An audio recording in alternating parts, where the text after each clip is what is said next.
Hello, everyone. Olaf from Vision Divine here.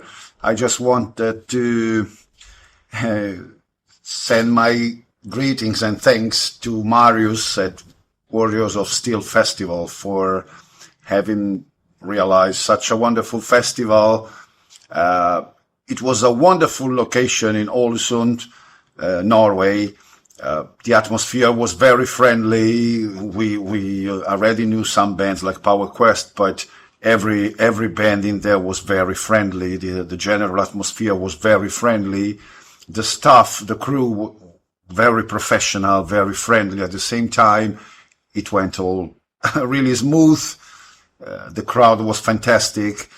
This was their second year, and in my opinion, it's a wonderful festival, which hopefully is going to grow and get more attention from the fans. If you get the chance next year, don't miss it. Wonderful people, wonderful festival, wonderful location, and wonderful music. Thanks, Marius. Thanks, Warriors of Steel Festival. Bye-bye. See you next time.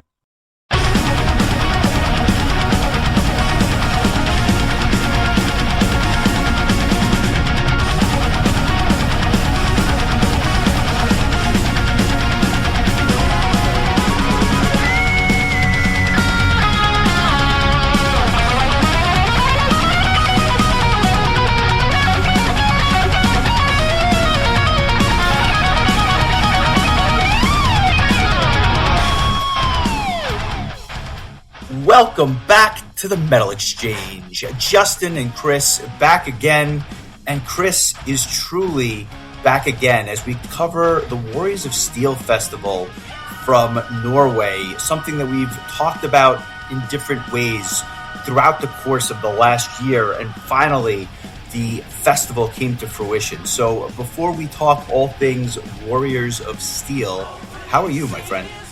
I'm good. I'm not suffering from as much jet lag as I had expected, to be honest. So I don't know. I feel like I'm pretty much back on track again. We'll see how the end of the week works out, but so far so good. And yeah, it's good to be back. But I had a really, really great time, and I'm excited to talk to you about it. I'm sure you have questions. I've got plenty of questions, and honestly, I've been saving them just so I could hear the genuine reaction. But at the same time, happy that we're doing this today and not a week from now, because I know how memories can fade and things like that. Fortunately, you've got a ton of pictures and videos which you've posted online and on our socials, so check that out. I think it's probably a nice companion media to this particular episode, which, listen, I love doing this for 70K. I love doing it when we talk about prog power. So this just only made sense. At what point did you start getting really excited for this journey? And I say that because A, you've never left the country before, and B, you can plan things for a while, but I think there's a tipping point where things actually start to feel real. And I know that probably didn't feel that way up until recently. Yeah, I will say I have left the country, but I've never left the hemisphere. Because, I have been to Canada, I have been to some of the Caribbean countries like the Bahamas and Jamaica and Grand Cayman. But this was my first trip to Europe or anywhere across the ocean, and so it was kind of a big deal, especially coming from somebody who was like terrified of flying from Rochester to New York City a few years back. So the idea of a 6-hour plane ride and then a couple other plane rides to go along with it would have seemed incredibly daunting at a certain point in time, but thankfully not so much now. I'll be honest, I don't know that I was really all that excited truly until, I don't know, like I literally worked until like 5:00 on Wednesday and then like went immediately to the airport. So like I didn't really have a lot of like time to think about it. Yeah. Like did the Marius Danielson interview make it feel real? Because that was obviously part and parcel to this whole experience.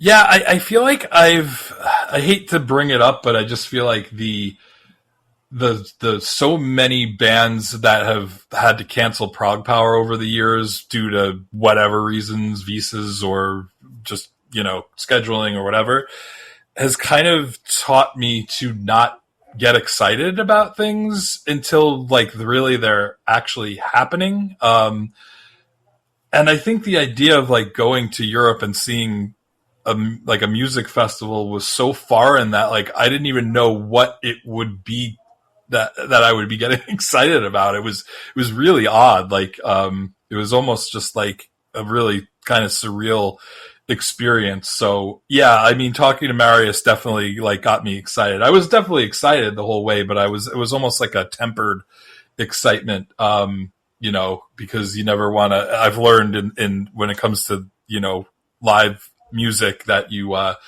never want to count your chickens before they hatch, as the old saying goes. And so it turns out that in the grand scheme of things, the only band that didn't end up playing was the headliner that was originally slated to play, which was Twilight Force. They ended up coming here instead to the States, and really more so Canada, and a couple of offbeat U.S. cities, including Hawaii, which is pretty cool. I can't say I blame them too much for wanting to go to Hawaii, but they've been opening for Ailstorm, and then they're going to be playing at the Power Metal Festival in Wisconsin, Mad with Power. I think by the time this episode drops, that will have already taken place. But they were replaced with a very, for me, mighty replacement in Vision Divine, a band that I've been a fan of since the late 90s when I was in high school and have never seen live. And now that Loopy's back in the band, I never get to see him live. So for me, not necessarily an upgrade as far as bands that I prefer listening to, but an upgrade as far as getting to see something I've never seen before versus something I have seen even and fairly recently. So that said, everyone else on the lineup was there, and it was pretty cool. The flight was crazy because we left here at 8:45 p.m. and we got to, by the time we landed in Iceland, it was 6 a.m. And so a 6-hour flight, but with the time change, and we were both pretty much awake for the entire flight. It was just it was so hard for me, it's so difficult to fall asleep on a plane, sitting upright. It's just, I'm in the aisle. Every time somebody was walking through the aisle, they bumped into me. There was somebody sitting in between us. It was just not in the cards. But by the time we got to, Ålesund, after flying to Oslo and then, getting there, I don't know if it was just being blown away by how gorgeous the village was or just the excitement of finally being there. But I felt ready to go. It was almost my body felt fine, and my brain was kind of just didn't know where I was or what time it was or what I was doing. And I had made a decision really at the last minute to get a pair of tickets to the pre-party. And so that was something that I had to look forward to on Thursday evening. But I did kind of tell Marius that there is a chance that we both might be dead to the world, and might not want to do anything come Thursday night, but we both are feeling pretty up to it. So we made the journey. And so the village where the festival takes place is what, an hour outside of Oslo? It was a little under an hour plane ride. I believe it's drivable. All of these islands that are, that the fjords go through have all, I think, are all connected through bridges and tunnels and things. So I think it's, I know that you could definitely, it's all, because I know you can get there via train and bus. We had initially wanted to take a train back from Ålesund and see the countryside. But there was there's issues with the train, and we would have had to we would have gotten three stops on the train and then had to get off and take a bus. And it was it turned into just a logistical nightmare, I guess. And like being in a foreign country, we didn't really feel comfortable like changing, modes of transportation. So like, off the cuff. I think in retrospect, like now that I know, I think we could have handled it. Things were a lot easier, but in, not knowing the language, most of the apps and the websites are in Norwegian, and like, we were just like, you know what, we'll just get a flight and go back to Oslo that way. So I'm not sure how long it would have taken to drive, but it was like, it was like a similar to flying from Rochester to like New York on it, like that fast. Yeah, it's like by the time you hit maximum altitude, you're already descending type of. Exactly. And I have to tell you, like before the wheels even hit the ground, we were looking out the window and you just see these these snow-capped mountains, like in between the waterways and the villages that were like built into the mountain. Like I was already floored by the scenery before the plane even landed. Like I was just like, this is incredible. See, that's fascinating to me, because although I've left the country, I've never seen anything like that. And so, flights that I take routinely, I'm used to certain things in the air. Even going out west, I've been to Vegas. I know what that looks like, and that's why I always sit in the aisle, because I almost don't care. But for this, I think my jaw would have been on the floor, and I've been peeking out the window like a little kid, because it's just so different, and a perspective that you don't always get from 38,000 feet in the air. Yeah, I mean, I've legitimately never seen anything quite like it, and it would go on to be even more mind-boggling. The day after the festival, when we took an actual boat tour through the fjord from Olsen to Geiranger, which is considered like what I never even heard of the place. It's considered one of the most beautiful places in the world, and it's just this village that's just tucked in where the fjord ends, like tucked into this mountain, and like and there's like all these houses and hotels and stuff that are built into the mountains. But plus on the whole trip, you get, it's like a 3-hour boat ride each way, but you get a audio tour, and like you learn all of these facts awesome. About, the original inhabitants, and like, why people eventually left living in the mountains, because like, there were rock falls and avalanches, and they're like, we got to get out of here, and some people stayed, and like we learned so much about the culture, and I think that I keep picturing like the dwarves in Lord of the Rings or something like that. Like that's what I just can't get the picture out of my head. Well, it's Norway, so like there's so like you go to the gift shops, and it's just like they're bringing deer is like a big thing.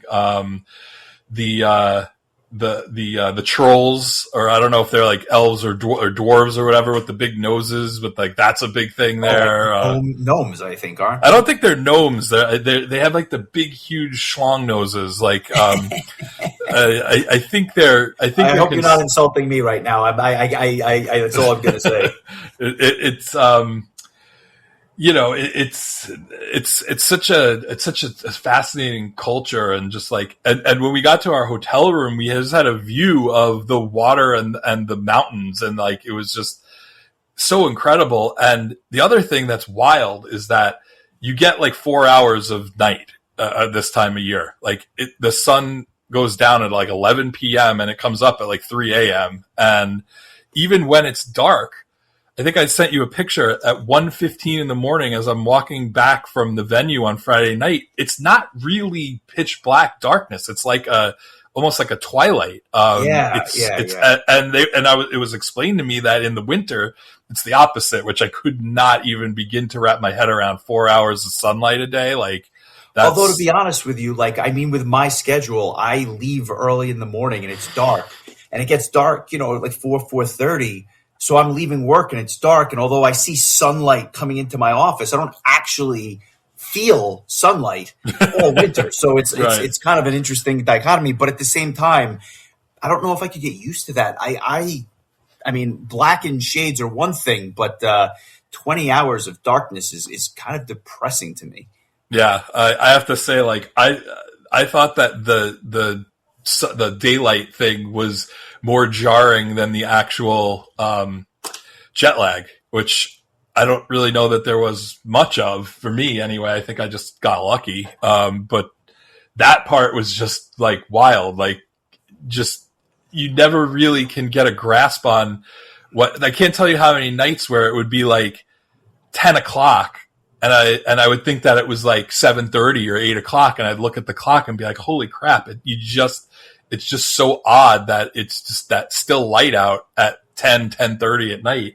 Really until you draw those shades. And let me tell you, all those hotel rooms are like blackened shades big time. I know what they're doing. I mean, it would kill your trip if you couldn't sleep. So yeah, after that first night of not getting any sleep, I slept really well the rest of the trip. The first night, the Thursday night, I slept, I think, almost 12 hours after not sleeping for like 40. And then I got up at like 11 a.m. on Friday morning, but then like the rest of the trip was kind of normal. Like it was just, go to sleep around 11, wake up around 8. And I kind of stuck with that pretty much the whole rest of the way until the flight back. And at that point, like I said, I don't sleep well on planes, but since the flight was in the afternoon, it just made more sense to stay awake anyway. And by the time I went to sleep here last night, it would have been 5 a.m. in Norway. So like it was like the equivalent of staying up until like 5 a.m. and then going to sleep. But it was fine. Like I slept from 11 to 8 and woke up, and I wasn't thrilled that I had to work, but like, I just got up and did it, and it was like, that part I thought was going to be a lot worse. You're able to have a functional conversation now, so that tells you everything. It depends. If this episode gets released and then I've listened to it and I'm like, I don't remember saying any of that, then we'll know the truth of what happened.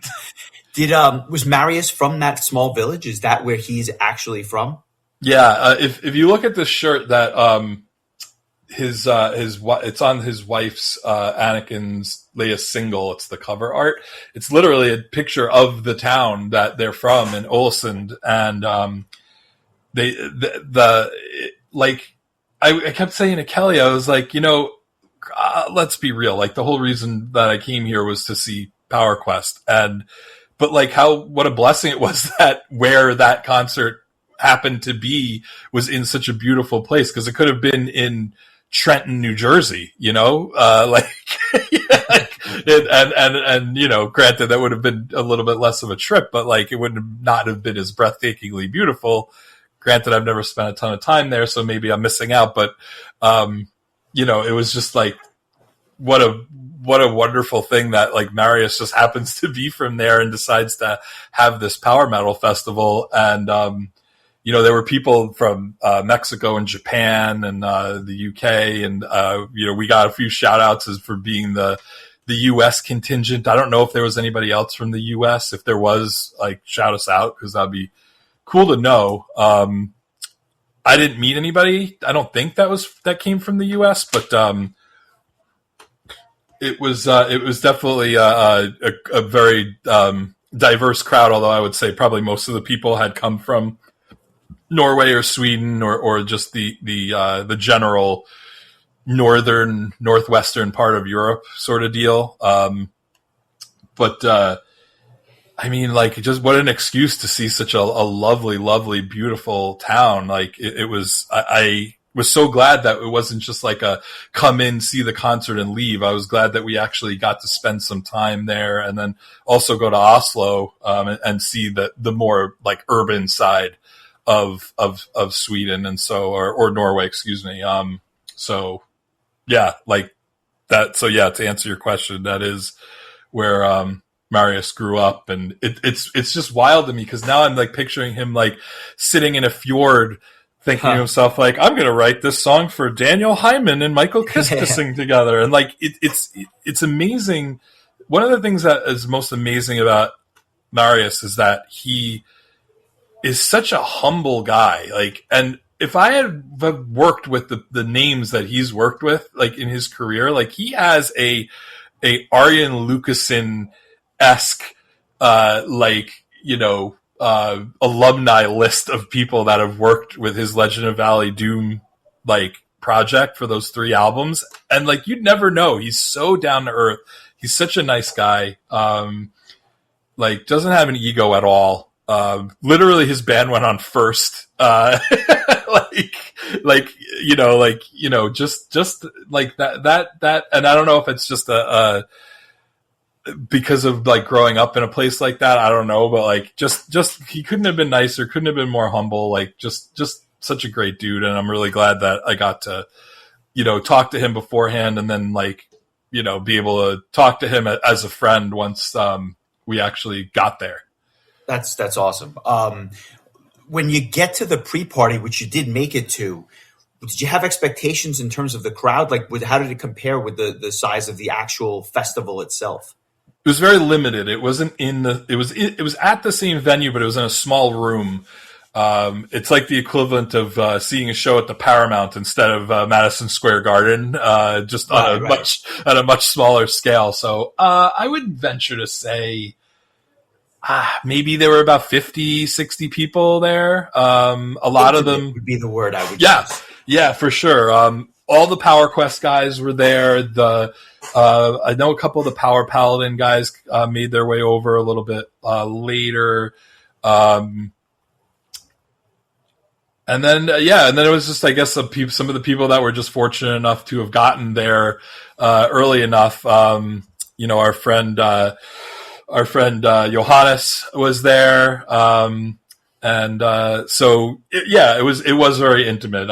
And it like literally, I walked in and like the very first person I saw was Marius, and then the back of Steve Williams' head, and the Guardians of Nevermore, Guardians of Neverworld hoodie that he was wearing, that I also happened to be wearing, and so I just tapped him on the shoulder and was like, "Hey, nice shirt."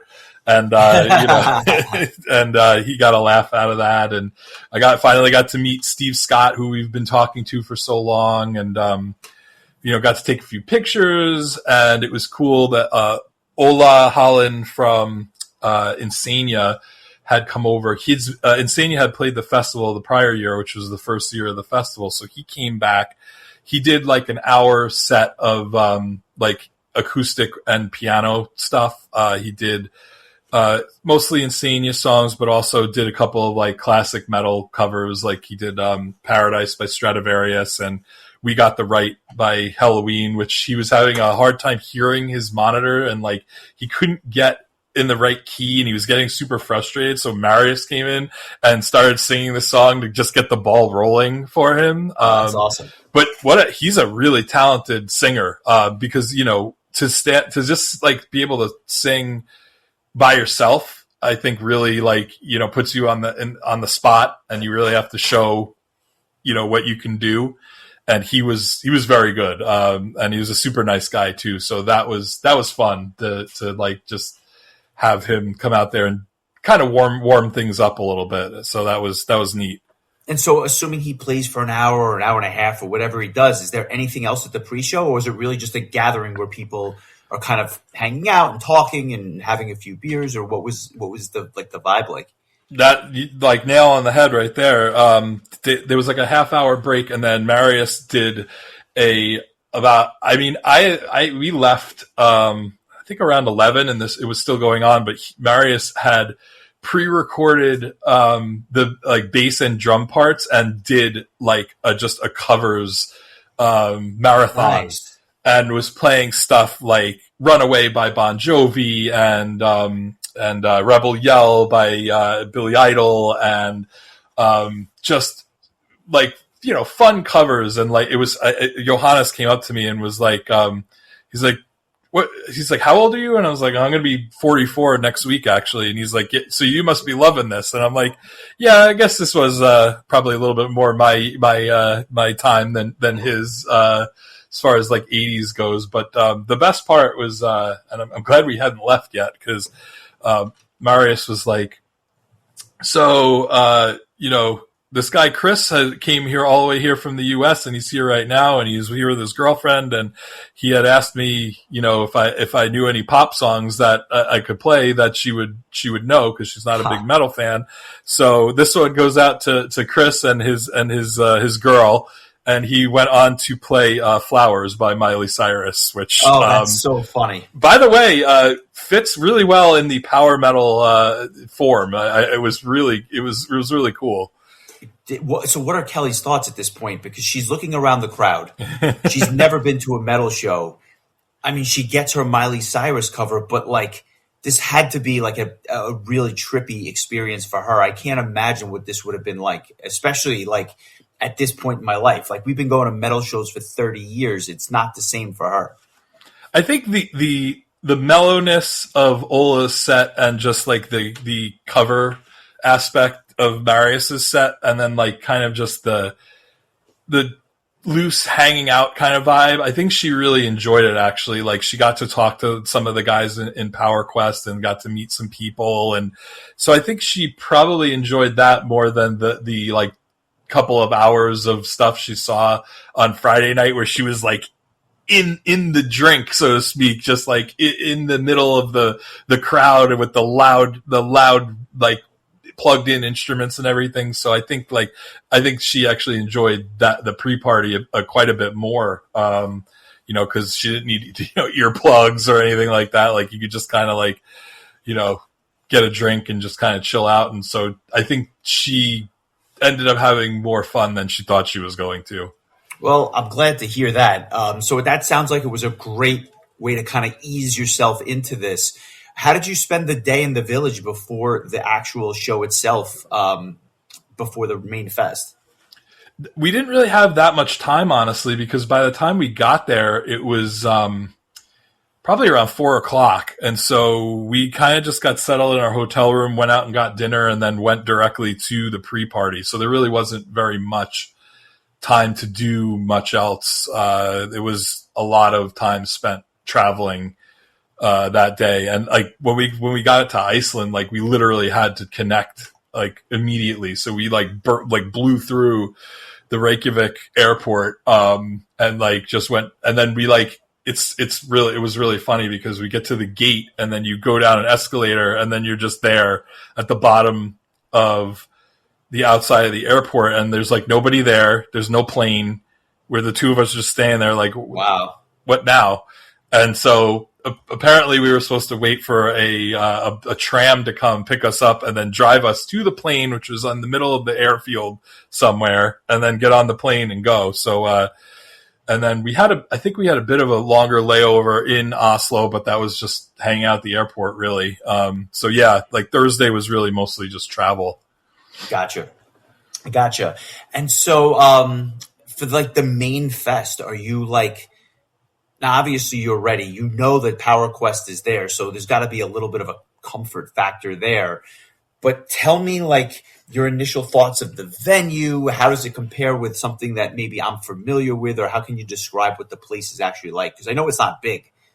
No, I think Marius had said that I want to say they sold around 400 tickets.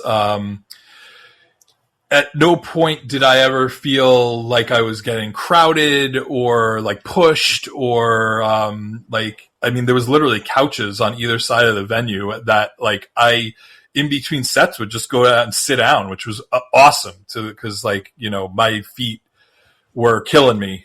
So like it was nice to just take a bit of a rest. It's kind of like your typical kind of like, stage in front, a little bit more of like a narrow, longer kind of venue.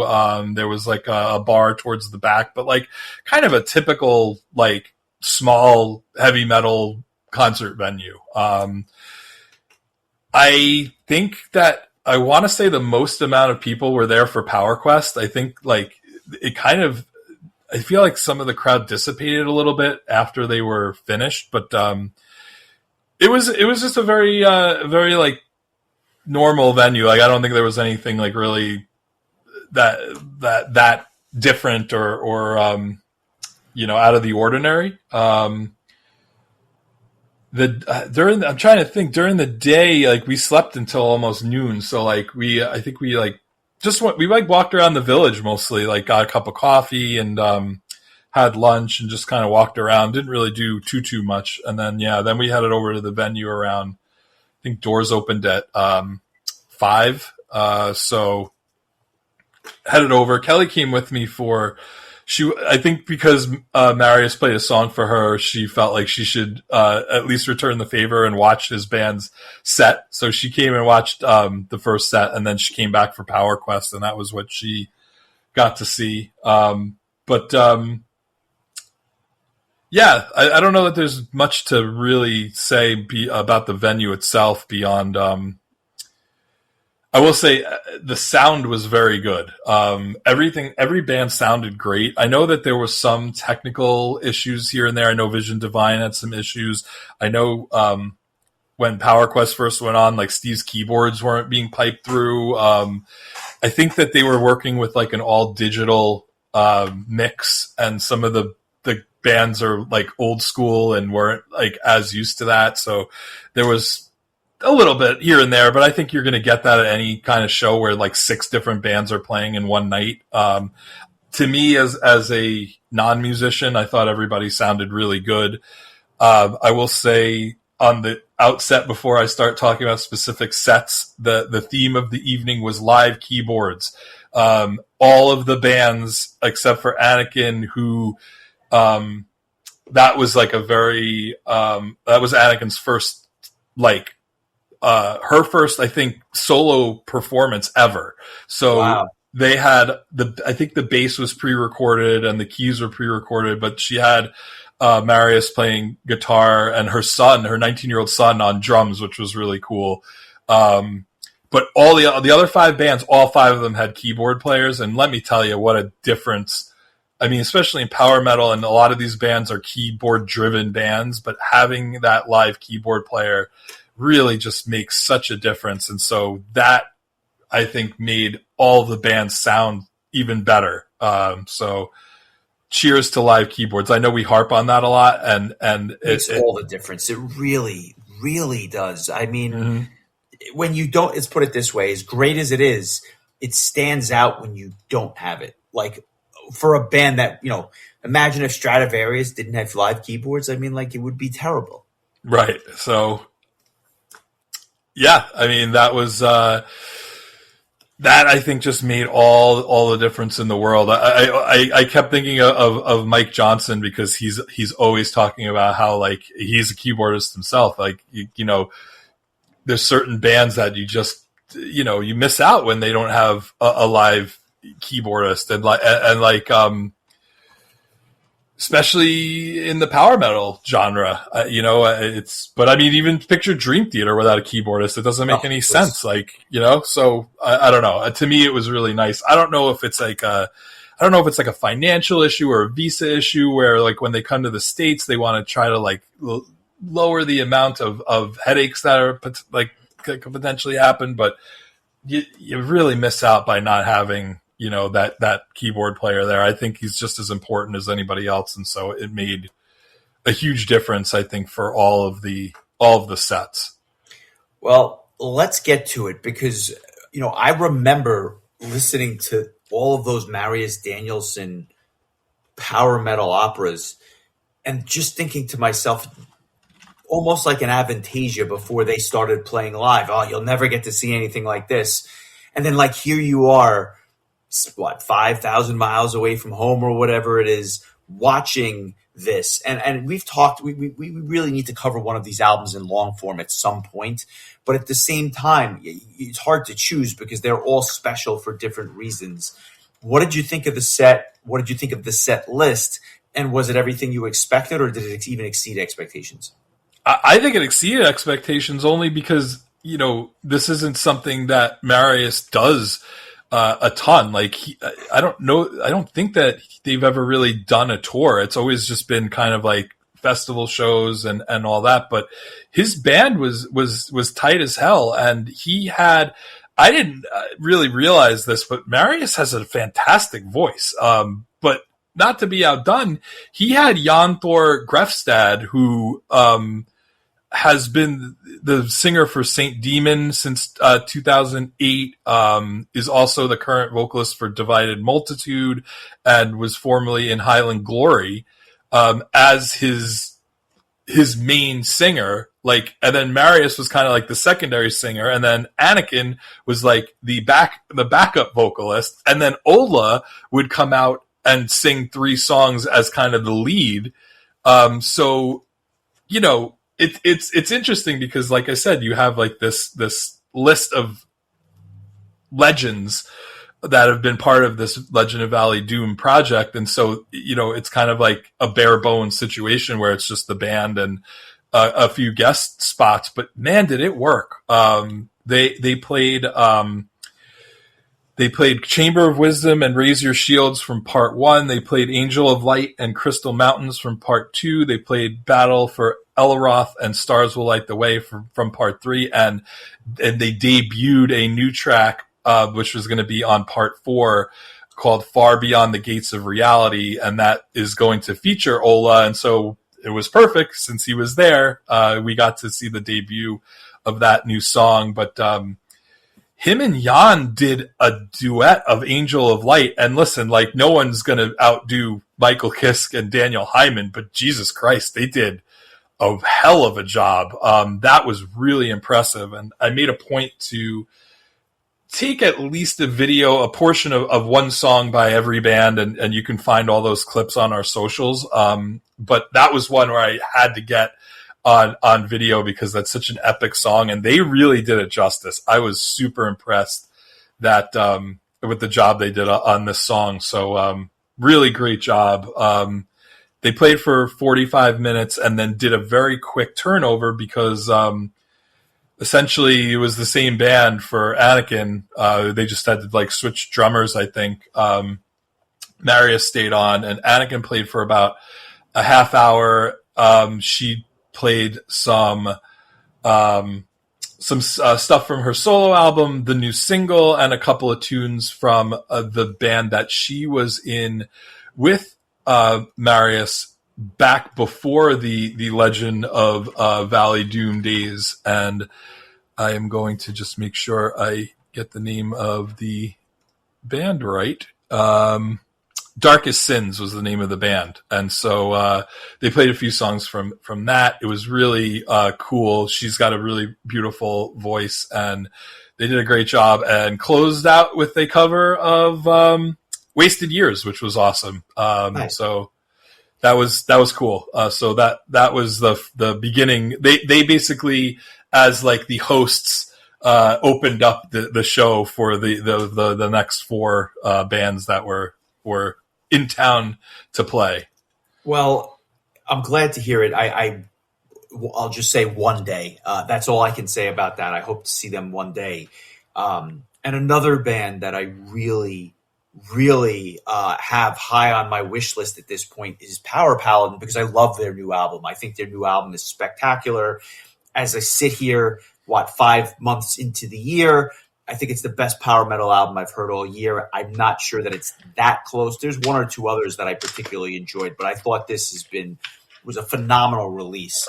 And so I'm so curious to hear what they sounded like live. They only have 2 albums, so it's not like they're a seasoned band. They're not doing a ton of world tours because they're based out of Iceland, like you kind of alluded to. Your thoughts on Power Paladin's performance?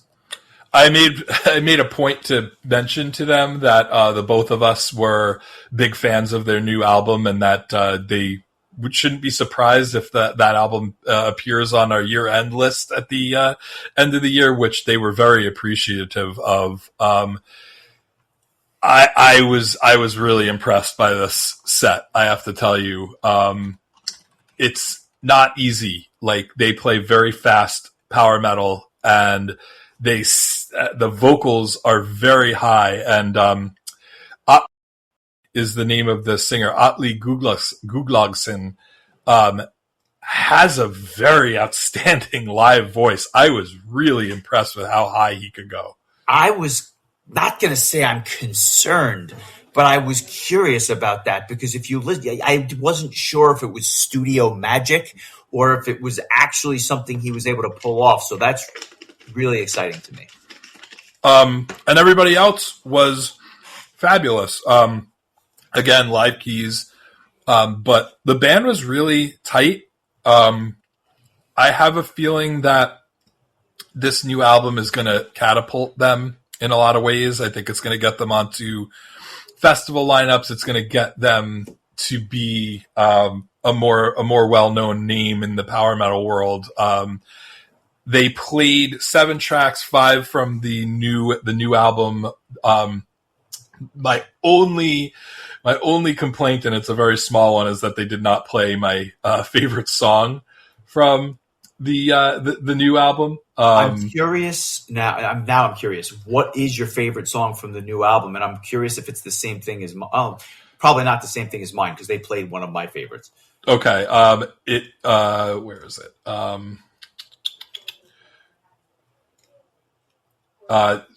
Keeper of the Crimson Dungeon. It's I think the second to last. Yeah, I think it's the second to last. With Sword Vigor, which is actually one of my 2 or 3 favorite songs from the new album. So I thought that was cool. Yeah, Glade Lords of Athaloran is my other favorite, and they did play that, so that was really cool. They played Craven the Hunter and Righteous Fury from the first album.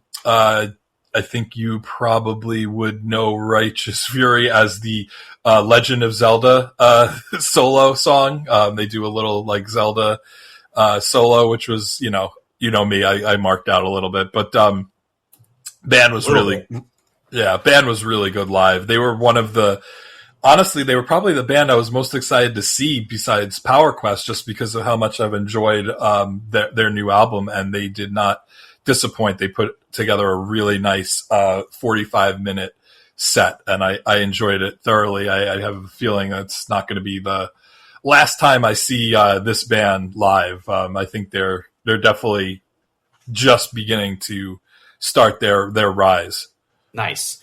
Of all the bands on the bill, I think the next band was probably the band. I'm not going to say that you were looking forward to the least, but the reality is there were some heavy hitters on this lineup that I know appealed to you. I know you were familiar with some of Dragony's back catalog, but what was it like to see them live? I wouldn't have had many expectations for this, but I'll defer to you. How was it seeing Dragony? Because I don't know that you'll ever see them again.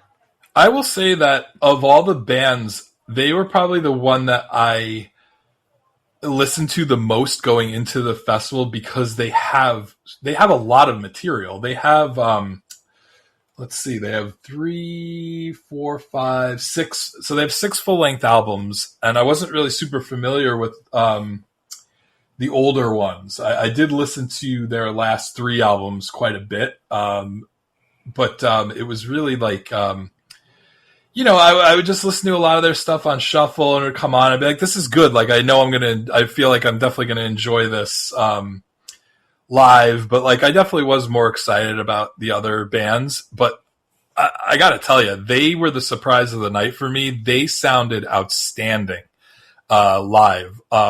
Their keyboard player played a keytar, which, still keyboards. But what they've done by adding Maria Nesh to the live performance, I think is completely, I don't know, I never saw them live before, so I don't know if saying that it's completely reinvigorated their live sound is coming from a source of somebody who knows what they're talking about. But to me, like, I guess compared to just what the studio stuff sounds like, it was really cool to hear the male and female vocals, complementing each other. It worked really well for what style of music the band does. And, she did a little bit of growls here and there, not a ton, but but man, the band was outstanding. Siegfried, the male vocalist is a great, both of them are great, front persons. And the rest of the band was just super talented.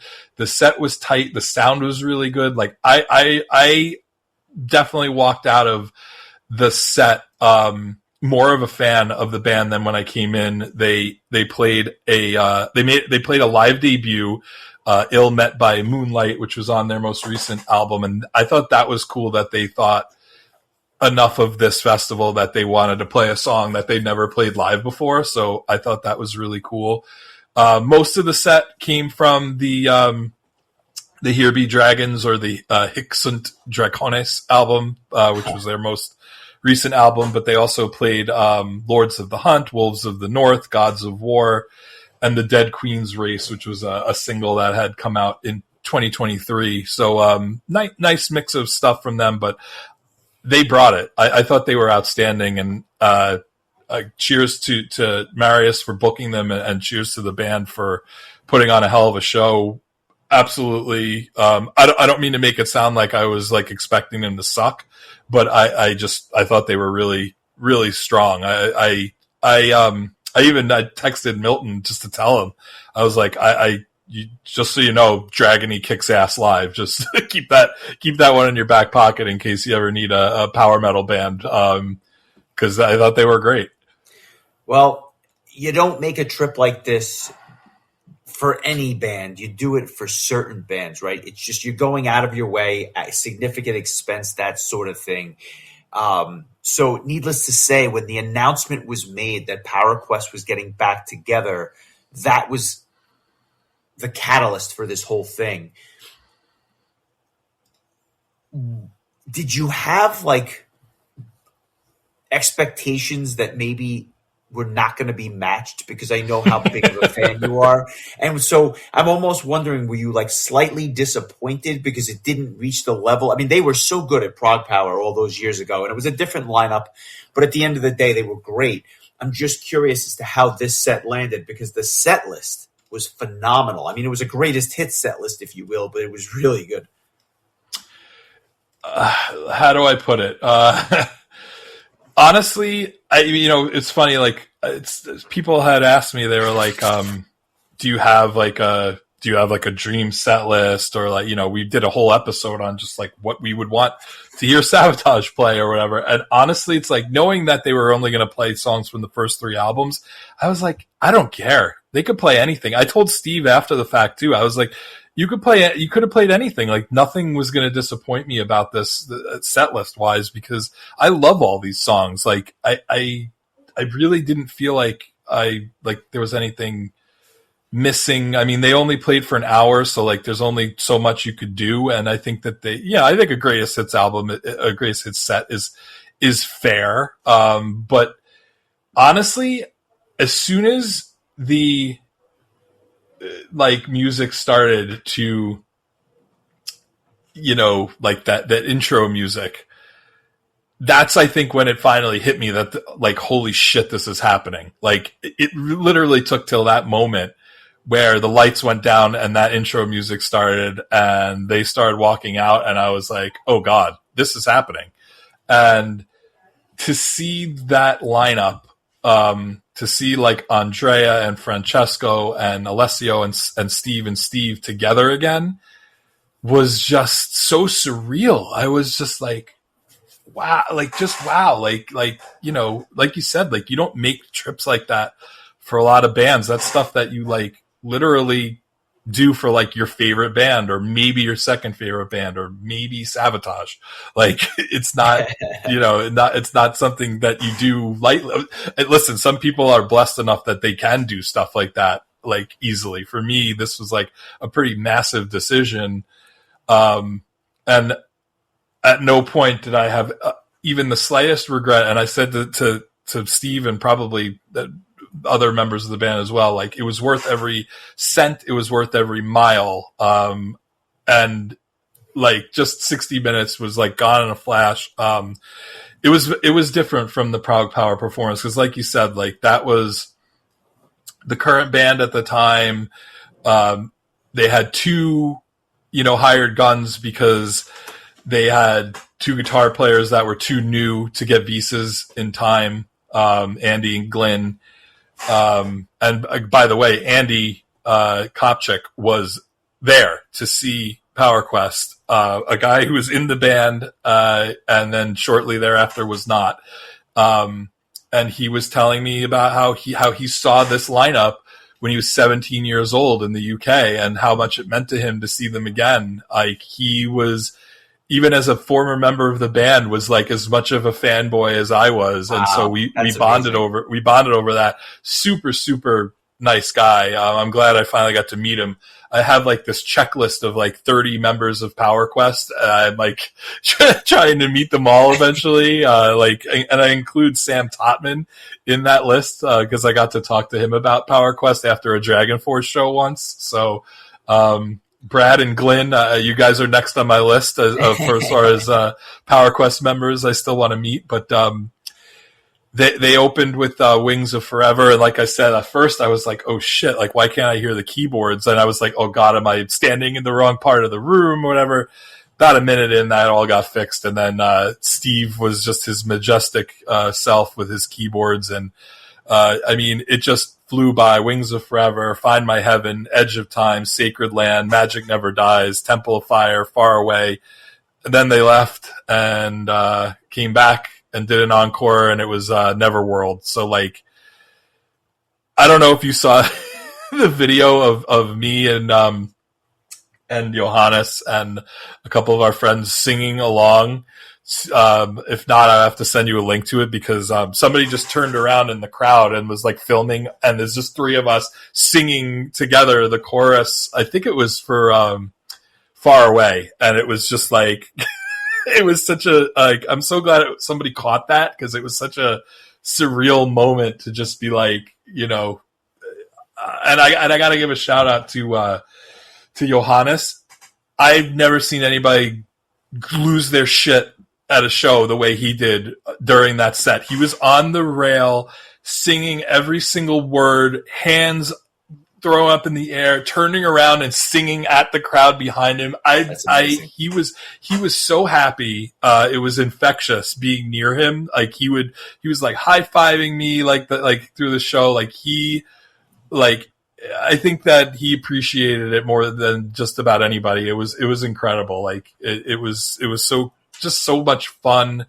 And that was one of the things that, like, a couple of the members of the band said after the show. They were like, everybody just seemed like they were having such a good time. And I'm like, you guys looked like you were having a good time. And I think, not to be like, you know, maudlin about it, but like, you know, Magic Never Dies, like, is really a perfect song or album for this band, because, like, you know, I've never seen a band that I counted out and thought was gone, and then they just resurrect, like, time and time again and blow me away. And it's just like and to see this lineup that I was supposed to see in 2009 when I started going back to Prog Power again.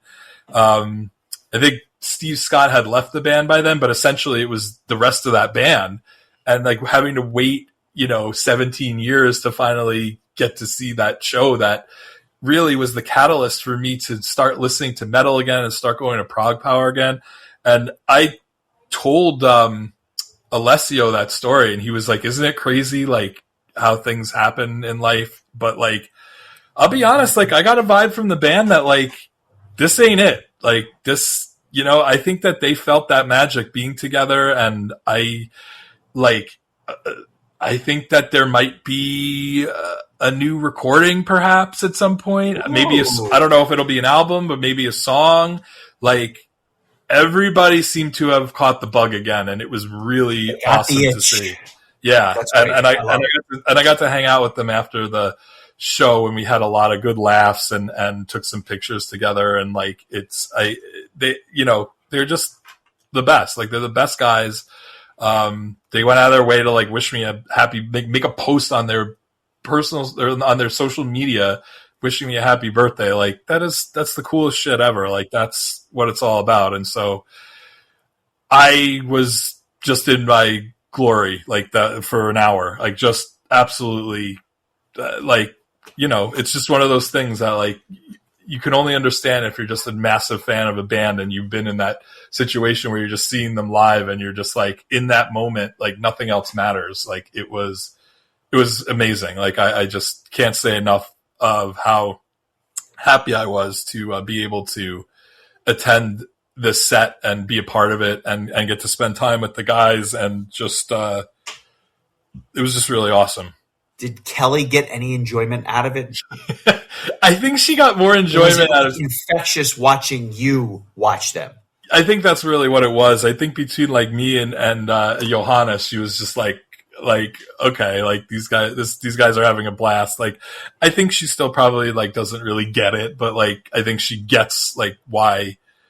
I think it was cool for me to see people like that are excited about this kind of thing, and like, you know, I think that's it. Unless you experience the feel of it, it's almost like the music takes a back seat if you're not into it, but you can appreciate how other people are just losing their minds.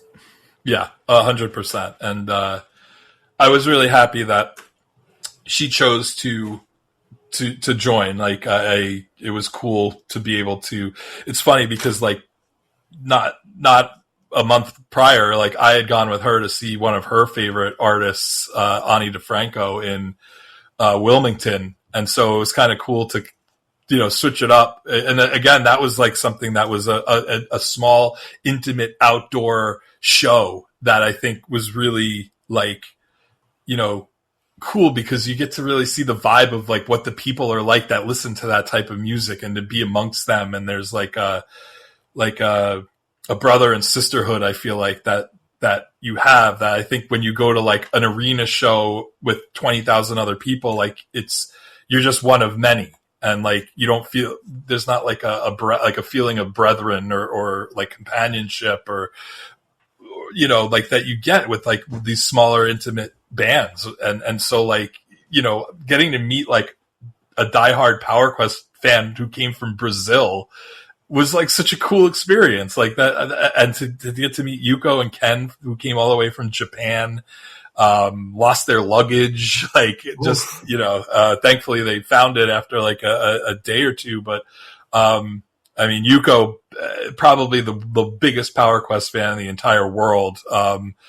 So cool to like meet them too. Like just, it was like Power Quest Fest. Like it was cool. And there were so many of those like last quote unquote Power Quest shows that I didn't get to see that I wanted to see. And there were shows that they were supposed to do at Prague Power, and the pandemic kind of spoiled all that. And, but you know, I'm thinking like, you know, they never really got to do a true anniversary show for Magic Never Dies.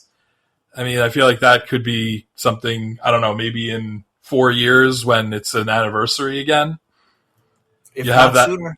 You have that literal lineup that was on that album. I mean, I feel, and they've done Wings of Forever and Neverworld anniversary shows. I think it would be pretty cool, but, yeah, I mean, I could go on for hours, but it was really just a tremendous experience, and I was so glad to see them. I have to admit, it's probably a very tough act to follow, but 20 years ago, I saw Vision Divine with Michelle Lupi in Atlanta, September 16th of 2006. And although it was 20 years ago, I remember that show pretty vividly because it was unbelievable. Just an unbelievable band playing music that at the time, I and even today, I just can't get enough of those first two albums that they did with Mr. Lupi. And so I say that because not that Twilight Force wouldn't have been enjoyable, but if you're going to see something after Power Quest, it better be something great. And I can tell you that 20 years ago, it was great. What was it like to see Vision Divine for the first time? The crazy thing is that I think it was almost the entire, the same lineup that you saw. I don't know if Oleg Smirnov was playing keyboards at the time, because I know he left the band in 2006. When I saw them on 70K a couple of years ago, he played, but I don't think he was at Prague Power 20 years ago. Okay, so I could be wrong. Yeah, so I know they had a different drummer at the time, but you know, Olaf Dorson and Andrea Tower Torricini and Michele Lupi. I'm going to start pronouncing his name the Italian way because that's how Olaf said it. So they were all there, and then Oleg Smirnov, who I think is also in Eldritch currently. and then Matt Peruzzi on drums, who is also Labyrinth's drummer. And as a matter of fact, I'm pretty sure Oleg Smirnov is also Labyrinth's keyboard player. So a lot of Italian metal incest going on here. But I have to say, I can't even wrap my head around what Loopy would have sounded like 20 years ago if he sounded this good in 2026. I mean, just an absolute force vocally, and he's 52 years old, and he sounded incredible. The whole band was great. They focused mostly on the 3 albums that they released with Loopy, as well as some of the new songs on the EP that just came out. Actually, Which just is one. Excellent, by the way. Yeah, The yeah, EP is agreed. phenomenal. Agreed. Just the one track from the EP, 18, It Feels Like Heaven. But they opened up with The Secret of Life and Colors of My World, and like it was just off and running. They played 5 songs from Stream of Consciousness, including Identities. They closed with La Vida Fuja, Secret of Life, Versions of the Same, Colors of My World, like I mentioned, Alpha and Omega, Heaven Calling, Out of a Distant Night, and The 25th Hour from The 25th Hour, and God is Dead and The Perfect Machine from The Perfect Machine, along with a Still of the Night cover, which was funny because I was standing next to Steve Scott, and as soon as they started playing it, he like darted over to the front of the stage because that he was like excited to hear a White Snake song, and who better to sing it than ex White Snake member Michele Lupe, and it was great. They did a hell of a job. I know that they were having some issues with the mixer and the monitors and stuff like that, so I'm not entirely sure if the set was shortened at all. I know that like Identities, they only played some of it, and then like they were like in between songs, they were like calling out to the mixer, telling him like, we want keyboards up and bass down, and like they were just like, trying to like direct traffic. And I spoke to Olaf, not in person, unfortunately. We were both lamenting the fact that we were both there and never got to see each other, but we were chatting on Messenger afterwards, and he was like, I think he was being a little hard on himself. I was like, you guys sounded great. Like, I know it's probably being on the stage. You guys are your own worst critics and all that, but you sounded great. I really enjoyed it that I finally got to see them live. God, like Olaf is just such a great dude. You don't come back to the Metal Exchange a second time if you're not awesome. And so Olaf, he fits that bill. So like that, like I said at the beginning, like and like you said too, like would not have had any issue seeing Twilight Force. Would have stayed for the whole set. Would have had a blast. They're so much fun live. They would have been like a great other like high energy follow up to Power Quest. But I know I'm going to see Twilight Force again. I don't know when I'm going to see Vision Divine again. Let's be realistic. So like to me, that I think was just a better fit. And so really just a great choice. I think that Marius should be commended for like having to find a headliner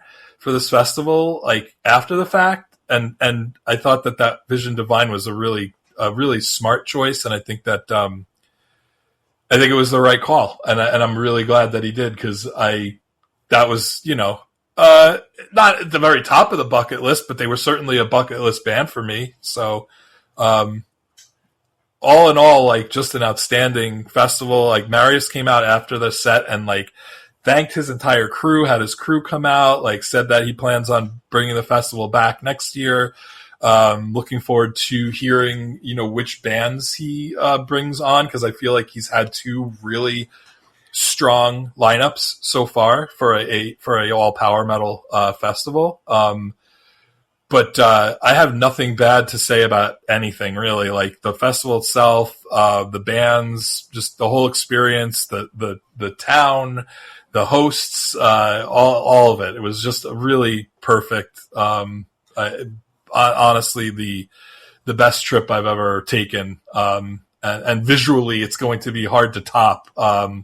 That boat tour through the fjords, man, like that was just something else. But you tack on seeing my like all-time favorite band and getting to hobnob with them a bit and just all of it. Getting to be on vacation with my girlfriend also, all that coming together, just it was perfection. And it was I don't know what else I could say at this point, but happy to answer any other questions you might have.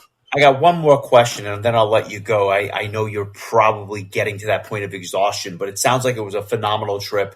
I have little doubt that you would want to go back. Whether logistically you can is obviously a separate question, but it sounds like a no-brainer that you would want to go back. And if the last 2 years of lineups are any question, I'm sure next year's will be just as good, if not better. Maybe not for you, but just in general.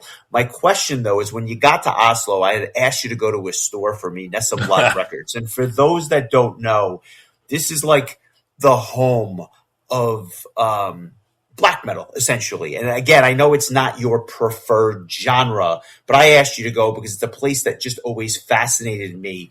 Part record store, part museum, part homage, if you will, to this just really interesting genre of metal that we've covered and really barely scratched the surface on with our dissection episode and Emperor, etc.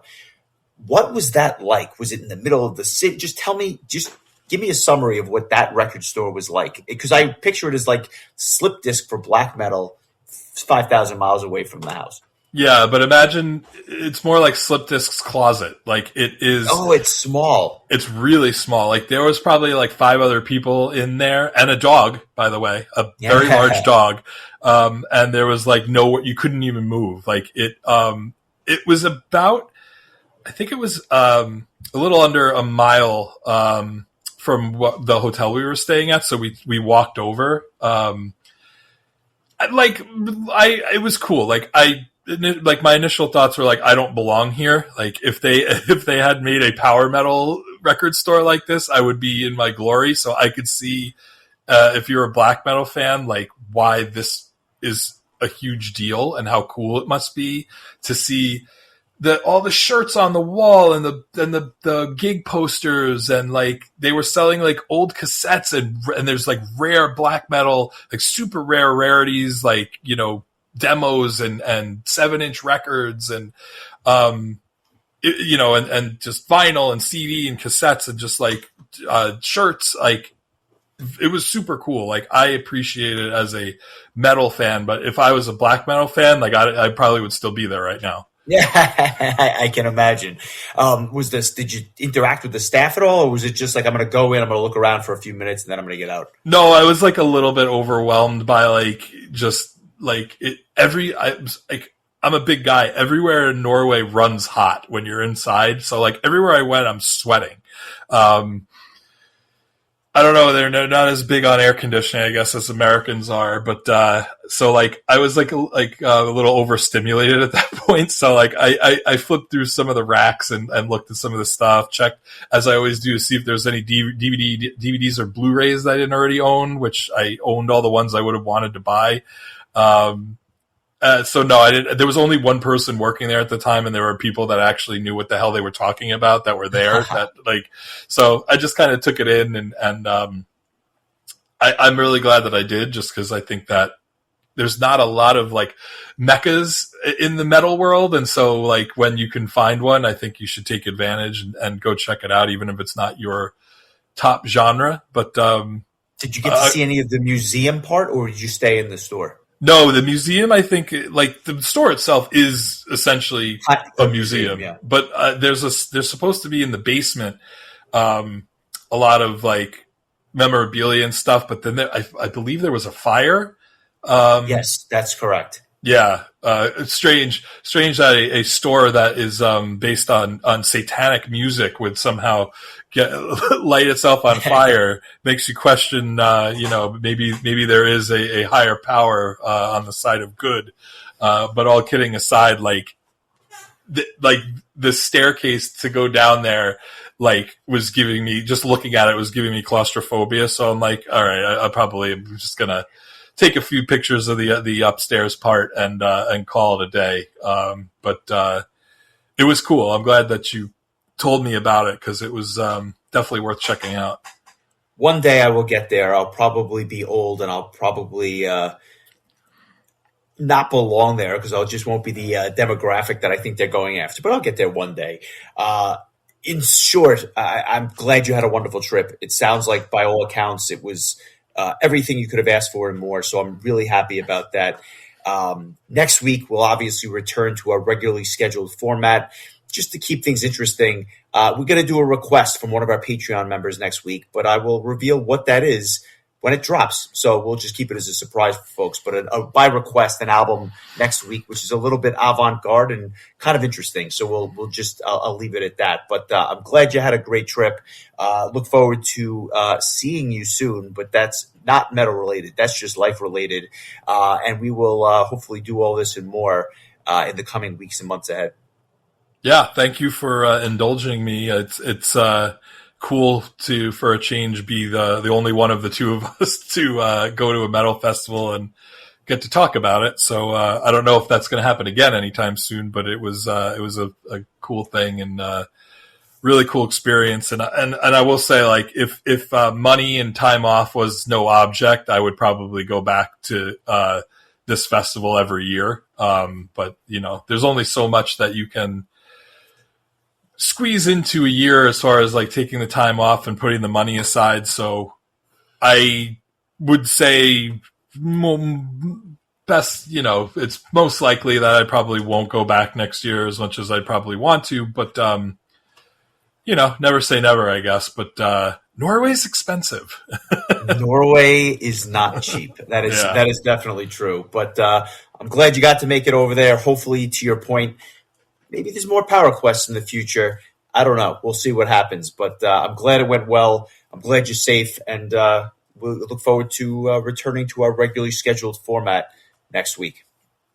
Yes. And actually, speaking of Power Quest, we should be having a conversation. The Steves personally requested to come back on the podcast. I didn't even ask them. They asked me.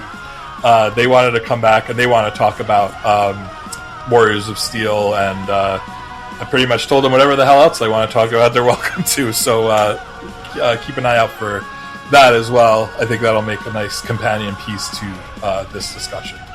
Awesome. Enjoy the rest of the week, my friend, and I will talk to you soon. All right. Take care.